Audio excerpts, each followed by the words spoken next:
The sirens came late, slicing through the quiet afternoon like blades through cloth.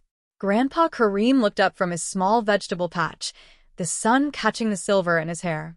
His hands were rough, stained with soil, and steady, always steady. He wiped them on a faded towel and squinted toward the street as a police cruiser rolled to a stop in front of his modest house. Two officers stepped out. They moved with the swagger of men who believed the badge gave them ownership of the street. One chewed gum loudly. The other adjusted his sunglasses, scanning the neighborhood as if daring someone to challenge him. Kareem straightened his back. Years had bent his shoulders slightly, but not his spine. Not really. "Sir," the taller officer called out, voice sharp. "We got a complaint." Kareem nodded politely. "About what?" "Illegal construction," the gum chewer said, kicking at the edge of the wooden fence Kareem had repaired that morning. "And loitering." Kareem blinked once. "This is my home. I've lived here 30 years. The officers exchanged a look and smirked. "Doesn't matter," the tall one said. "We say there's a problem, there's a problem." From behind drawn curtains, neighbors watched. No one stepped out. Everyone knew these cops. Complaints followed them like shadows, but nothing ever stuck. The gum chewer stepped closer, invading Kareem's space. "You got ID?" Kareem calmly reached into his pocket and handed over his national identity card. The officer barely glanced at it. "You seniors always think rules don't apply to you," he sneered. "Maybe we should take you in. Teach you some respect." Kareem studied the man's face, not with fear, but with quiet curiosity. He had seen this expression before. Arrogance. Carelessness. The dangerous belief that power meant immunity. He had seen it on battlefields. "I've done nothing wrong," Kareem said evenly. The tall officer scoffed. "You arguing with us?"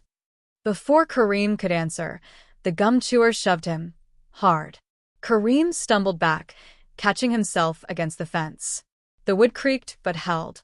"So, did he?" A murmur rippled through the watching houses. "That's assault," Kareem said, voice still calm. The tall officer laughed. "On who?" "You." For the first time, something changed in Kareem's eyes. Not anger, not fear. Recognition. Slowly, he reached into his shirt pocket, not suddenly, not threateningly, and pulled out a worn leather wallet. He opened it and removed a folded card, edges frayed with age. He handed it forward. The gum chewer took it lazily, already bored, until he read the name. His chewing stopped. The tall officer leaned over. His smirk vanished. The card wasn't flashy. No gold seal. No bragging words. Just a name, a rank, and a command insignia stamped in faded ink. Major General Kareem Ahmed Ret.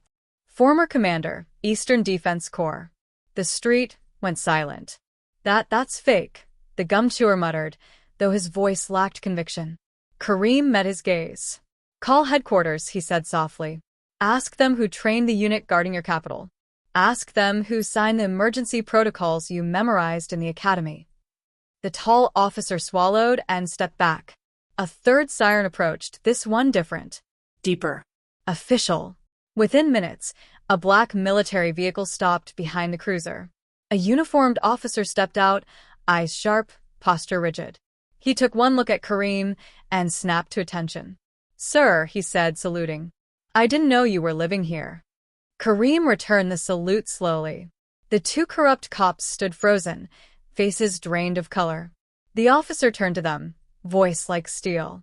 "Step away from the commander." Kareem looked at the men who had shoved him moments earlier. "You see," he said quietly, "I didn't stop serving my country when I took off the uniform." The wind rustled the leaves in the yard. The black military vehicle idled like a silent warning. Major General Kareem Ahmed stood calmly between the wooden fence and the stunned officers, his presence suddenly filling the street in a way that had nothing to do with volume or force. Authority, real authority, didn't shout. It settled. The uniformed officer lowered his salute and turned sharply toward the two policemen. "Names. Badge numbers." "Now." The gum chewer's mouth opened, then closed. His hand trembled slightly as he reached for his badge. The tall officer tried to recover first, forcing a laugh that echoed awkwardly in the silence. Sir, this is just a misunderstanding. We were responding to a complaint. Against a retired major general? The officer cut in. On his own property. The laugh died instantly. Neighbors began to step outside now. Doors opened. Curtains moved aside. Phones appeared, discreet but ready. The same people who had stayed silent minutes ago sensed the shift and leaned toward it. Kareem watched it all without satisfaction. He had seen power turn cowards brave and brave men reckless. This was no different. Sir, the uniformed officer said respectfully, turning back to Kareem, are you hurt? Kareem glanced at the fence, then at his hands. No. Just surprised. The officer's jaw tightened. He turned back to the cops, eyes hard. You shoved him. The gum chewer swallowed. He was resisting. Kareem raised an eyebrow. By standing. A ripple of quiet disbelief moved through the small crowd forming along the sidewalk. The tall officer tried a different angle. With respect, sir, we didn't know who he was. Kareem finally spoke with a hint of steel beneath the calm. That's the problem. Silence followed. You didn't know who I was, Kareem continued, so you treated me like I didn't matter. That's not a mistake. That's a habit. The uniformed officer nodded once. Sir, permission to involve internal affairs and military liaison? Granted, Kareem said. And record everything. The officer tapped his radio. His voice was controlled, precise, exactly how Kareem had trained him years ago, though the man likely didn't even realize it. As additional units arrived, the two cops were separated, questioned, and visibly shrinking by the minute. Their earlier swagger had evaporated, replaced by stiff posture and darting eyes. One neighbor, an elderly woman, stepped forward hesitantly. They do this all the time, she said, voice shaking but growing stronger. Harass people, especially older folks. Another man nodded. My shop was fined 3 times last month for nothing. Statements piled up. Phones recorded. Truth, long buried under fear, surfaced quickly once it sensed safety. Kareem listened. He always had. That was why soldiers followed him. Why generals trusted him. Why systems he built still held years after he retired. The tall cop finally cracked. We were just doing what we were told, he muttered. Kareem looked at him. Truly looked at him. Every war criminal says that, he replied quietly. The words landed heavier than a shout. An unmarked car arrived. A man in a crisp suit stepped out, eyes sharp, expression grim. He approached Kareem with measured respect. General Ahmed, he said, extending a hand. Internal Affairs. I apologize it took this to bring us here. Kareem shook his hand. Apologies don't fix systems, he said. Actions do. The man nodded. We'll take it from here. As the corrupt officers were escorted toward the vehicles, the gum chewer glanced back once, disbelief etched across his face. You're just a gardener, he said weakly. Kareem smiled faintly. And you're just a man, he replied. The badge was never the difference. The vehicles pulled away. The street slowly returned to normal, but something had changed. Neighbors stood taller. Conversations started where silence once lived. The uniformed officer lingered. Sir, he said, softer now. Why didn't you tell them who you were sooner? Kareem looked back at his garden, at the soil waiting patiently. Because, he said, kneeling to tend the plants again. If respect only comes with rank, it was never respect at all. The officer saluted once more. Kareem didn't notice. He was already back to planting seeds, the kind that grow long after the storm passes. The street didn't forget what happened. By the next morning, word had spread beyond the block, beyond the neighborhood.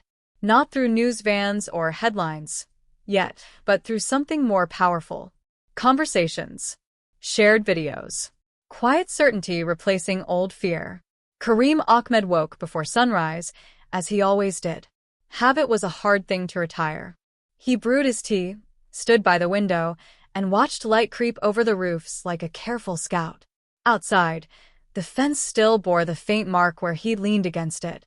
He ran his hand over the wood, then picked up his tools.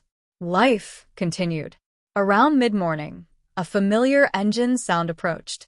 Kareem didn't look up immediately. He knew the rhythm of vehicles the way sailors knew waves. A civilian sedan stopped. Two men stepped out, one in a police uniform he didn't recognize, the other in a plain shirt with an official badge clipped to his belt. They approached slowly, respectfully. "Sir," the uniformed officer said, stopping a few steps away. "May we speak with you?" Kareem straightened and nodded. "You may." The man in plain clothes introduced himself as Deputy Commissioner Rahman. His voice carried authority, but not arrogance. "I'm here personally," Rahman said, "to inform you that the officers involved have been suspended pending full investigation. Their body cams, records, and prior complaints are under review." Kareem listened, hands folded behind his back. "That's procedure," Kareem said. "Not justice. Yet." Rahman accepted the correction. "Agreed. Which is why I'm also here to ask something else." Kareem raised an eyebrow. "There are patterns," Rahman continued. "Abuse that flourished because no one challenged it long enough. Yesterday forced our hand, but forcing isn't the same as fixing." "And you want my help," Kareem said. Rahman smiled faintly. "I was hoping you'd say that." Kareem looked past them, at the street where neighbors now greeted one another openly. Children played a little louder. Shoulders seemed lighter. "I didn't seek this," Kareem said, "but I won't turn away from it either." They talked for nearly an hour. About oversight, about training, about how power rotted when it stopped being questioned. Kareem spoke less than he listened, but when he did speak, Rahman took notes. Not because of rank, because of weight. When the men left, a young boy approached the gate. Maybe 12. Thin. Nervous. "Sir," the boy asked. "My mom says thank you." Kareem smiled gently. "You're welcome." The boy hesitated. "Are you really a general?" Kareem knelt, so they were eye level. "I was." The boy thought for a moment. "You don't look scary." Kareem chuckled. "Good leaders rarely do." Later that afternoon, a knock came at the door. Kareem opened it to find the uniformed officer from yesterday, the one who had saluted first. "I wanted to apologize," the officer said. "Not for myself. For the system." Kareem studied him. "What will you do tomorrow?" The officer answered without pause. "Better." Kareem nodded. "Then we're aligned." As evening fell, Kareem returned to his garden. He pressed seeds into the soil, covering them carefully. He thought of command rooms and maps, of young soldiers looking to him for certainty in chaos, of how leadership was never about being obeyed, but about being trusted. Inside, his old uniform hung in a closet, untouched for years. Outside, something heavier than fabric rested on his shoulders once more. Not rank, responsibility. As the call to prayer echoed faintly in the distance, Kareem stood, brushed dirt from his hands, and looked down the street. The battle hadn't been loud, but it had been decisive. And for the first time in a long while, Kareem Ahmed knew this was only the beginning. The inquiry moved faster than anyone expected. Within days, official notices appeared on community boards. Patrol routes were reassigned. Supervisors rotated out. Uniforms that once inspired fear now carried a cautious politeness, as if the street itself were watching and remembering. Kareem Ahmed noticed the change the way he noticed weather shifts, subtle but undeniable. One afternoon, a knock came at his door again. This time it wasn't officials. It was the tall officer. He stood alone on the porch, uniform pressed but posture uncertain. No sunglasses. No swagger. Just a man stripped of confidence and forced to stand on what remained. "I was told to give this to you," the officer said, holding out an envelope. Kareem took it without opening it. "Why did you come yourself?" The officer swallowed. "Because I asked to." They stood in silence. The wind stirred the trees. Somewhere down the street, a radio played softly. "I've been suspended," the officer continued. "Internal Affairs says my record doesn't look good." Kareem met his eyes. Records rarely lie. They only wait. The officer nodded slowly. I didn't grow up wanting to be like that, he said. Somewhere along the way, it became easier to push than to protect. Easier, Kareem agreed, is how decay spreads. The officer hesitated. Is there anything I can do? Kareem thought of 100 answers. He chose one. Tell the truth, he said, even when it costs you. The officer exhaled, as if relieved by the weight of it. I will. He turned to leave, then stopped. Sir, you could have ruined us. You didn't. Kareem replied quietly. Consequences ruin people. I just stopped you from avoiding them. That evening, the envelope revealed a formal apology from the department, typed, signed, careful. Kareem placed it in a drawer with other papers that mattered less than people thought. 2 days later, a community meeting was announced. Attendance was requested. The hall filled quickly. Neighbors who once kept their heads down now filled chairs and aisles. Officers stood along the walls, not looming, just present. Deputy Commissioner Rahman opened the meeting, but it was clear who everyone was waiting for. When Kareem stood, the room stilled. I won't speak long, he said, because this isn't about me. He looked around. Faces old and young, tired and hopeful. Power is like fire, Kareem continued. It warms when controlled. It burns when ignored. You don't fix fire by pretending it isn't hot. Murmurs of agreement rippled through the hall. You asked for safer streets, he said. That doesn't come from uniforms alone. It comes from courage on both sides. A young officer raised his hand. Sir, how do we earn trust back? Kareem didn't answer immediately. You don't earn it in meetings, he said finally. You earn it when no one is watching. The word stayed.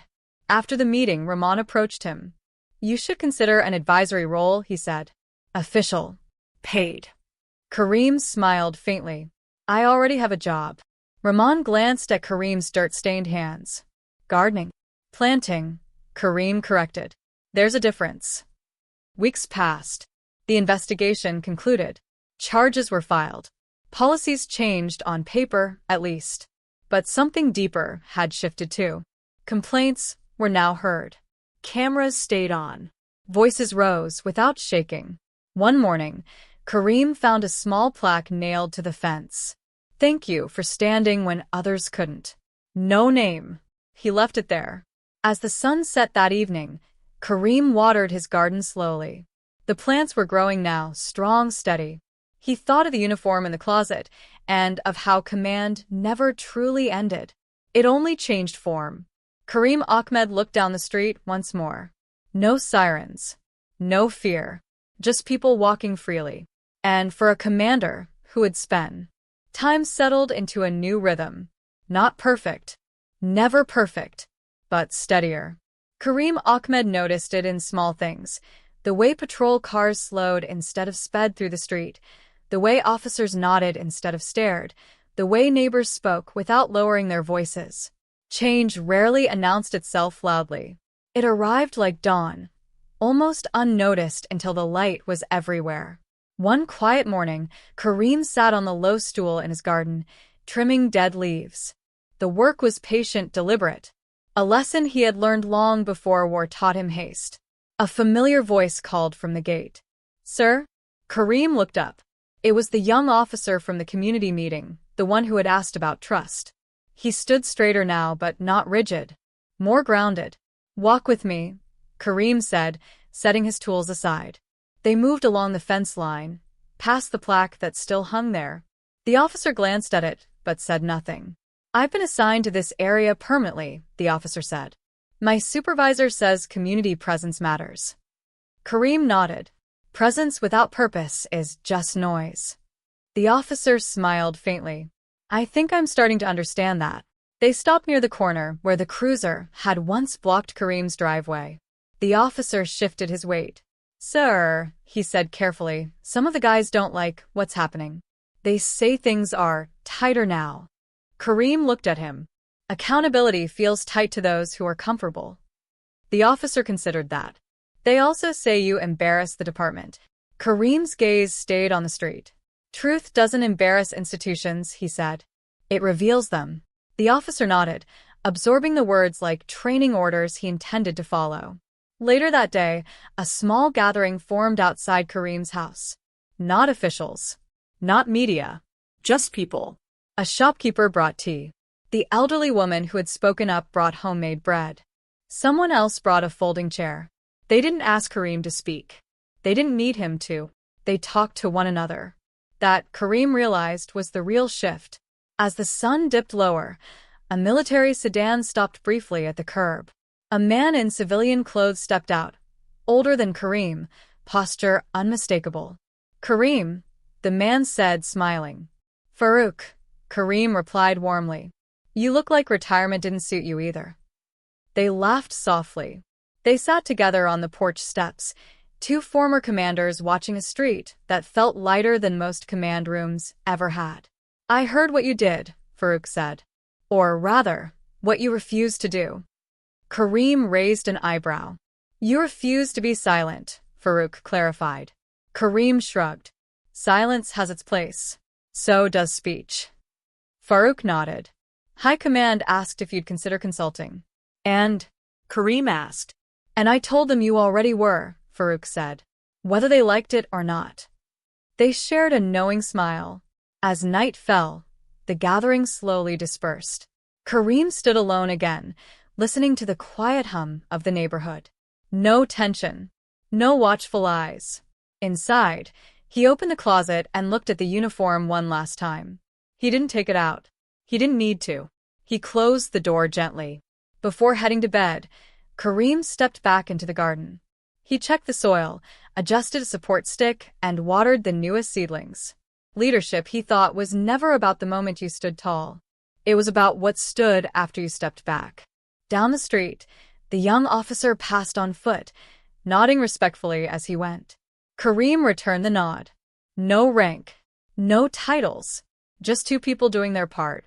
As Kareem turned toward the house, he felt the quiet certainty he had known only a few times in life, the kind that came after the right decision, made without regret. The street was safe tonight, not because of power, but because responsibility had finally found its way home. The first test came without warning. It always did. Just after noon, raised voices echoed from the corner shop at the end of the street. Kareem heard them clearly from his garden. Anger had a distinct sound. Sharp. Uncontrolled. He set his watering can down and listened. A police cruiser was parked crookedly at the curb. Two officers stood outside the shop. One was new. The other Kareem recognized, not corrupt, but careless. The shopkeeper, the same man who once spoke in whispers, was standing his ground now. His hands trembled, but his voice did not. "I paid the fee," the shopkeeper said. "You checked it last week." The officer waved a hand dismissively. "Paperwork says otherwise." Kareem wiped his hands and walked toward them. Slowly. Openly. The officers noticed him at the same time. Something in the air shifted. "Sir," the younger officer said, instinctively straightening. Kareem nodded once. "What seems to be the issue?"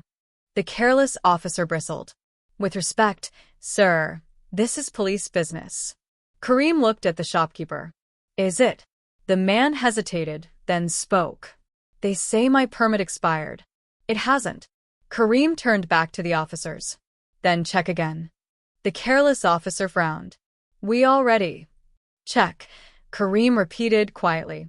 The word carried more weight than a raised voice ever could. The younger officer pulled out the tablet, fingers moving quickly. His eyes widened. "It's valid," he said. "Expires next year." The careless officer stiffened. "Must be a system error." Kareem studied him. Systems reflect the people using them. A small crowd gathered, just enough to be noticed.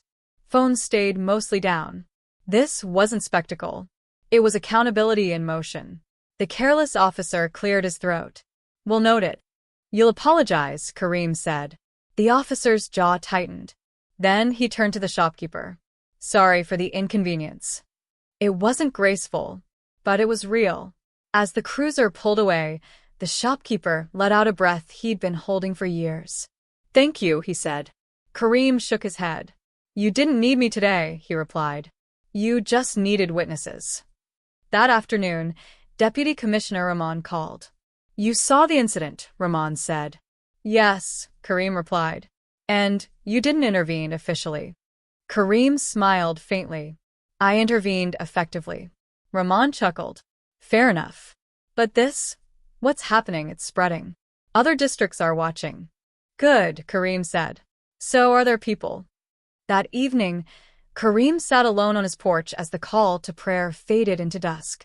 He thought about command again, not the kind written into orders, but the kind that lived between people. In war, lines were clear. Enemy, ally, objective. In peace, the work was harder. A knock came at the gate. It was the elderly woman from across the street. She held a small notebook. We started something, she said shyly. A neighborhood watch. Not against police, just for each other. Kareem took the notebook, flipping through names and phone numbers. Organization. Trust. Quiet strength. This, he said, handing it back, is how change survives. Later that night, Kareem dreamed, not of battle, but of classrooms. Young officers listening, asking questions, learning what authority was meant to feel like. He woke before dawn with the same certainty. The street had passed its first test. Not because someone powerful stepped in, but because people refused to step back. As Kareem stepped into his garden once more, the seedling stood taller than the day before. So did the neighborhood. And somewhere beyond the street, beyond the city, the echo had begun to travel. Not as a warning, but as an example. Change has a sound. Not loud like sirens. Not sharp like commands. It sounds like restraint. Kareem Ahmed heard it one evening as he sat on his porch, cup of tea cooling in his hands. A police cruiser rolled past the street, slowly. No sudden brakes. No revving engine. Just presence, measured and calm. That hadn't always been the case. A shout broke the quiet a moment later. Two teenagers stood near the bus stop, arguing loudly. Voices rose. Hands gestured. In the past, this would have drawn an aggressive response. Tonight, it didn't. An officer approached on foot. No hand on his belt. No barked order. What's going on? The officer asked. The boys talked over each other at first. The officer waited. Let them finish. Then he spoke again, quieter this time. Within minutes, the tension dissolved. One boy laughed awkwardly. The other kicked a stone down the road.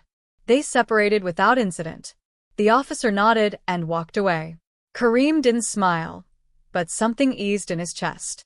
Later that night, a knock came at his gate. It was Deputy Commissioner Rahman. I won't stay long, Rahman said. I just wanted you to hear this from me. They sat on the porch steps like old friends. We've expanded the training model, Rahman continued. Not just here. 3 other districts. Community-first engagement. De-escalation as default. Kareem listened. There's resistance, Rahman admitted. Some officers think this makes them look weak. Kareem's eyes remained on the street. Then they don't yet understand their role. Rahman nodded. That's why I came. Tomorrow, the oversight board meets. They want you present. Not to speak. Just to sit. A symbol, Kareem said. A reminder, Rahman corrected.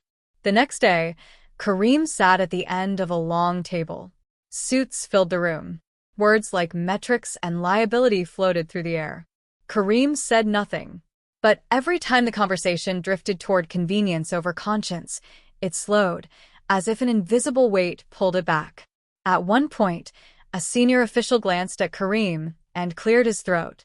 We should remember, the man said carefully, that public trust is not an obstacle. It's the mission. Kareem met his eyes and inclined his head once. That was enough. Back home, the neighborhood was preparing for something new. A small sign had gone up near the corner. Community forum, all welcome. Chairs were arranged. Tea was poured. No speeches were planned. Kareem sat in the back. People spoke freely about lighting, about patrol schedules, about how safe they felt letting their children walk home. Officers listened, took notes, asked questions without defensiveness.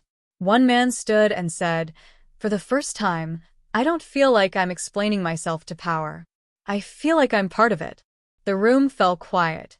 Kareem closed his eyes briefly. That night, alone again, Kareem opened the drawer where he kept the apology letter, the plaque note, the old rank card. He added one more thing, a folded flyer from the community forum. Not medals. Not orders. Evidence. Before sleep, he returned to the garden.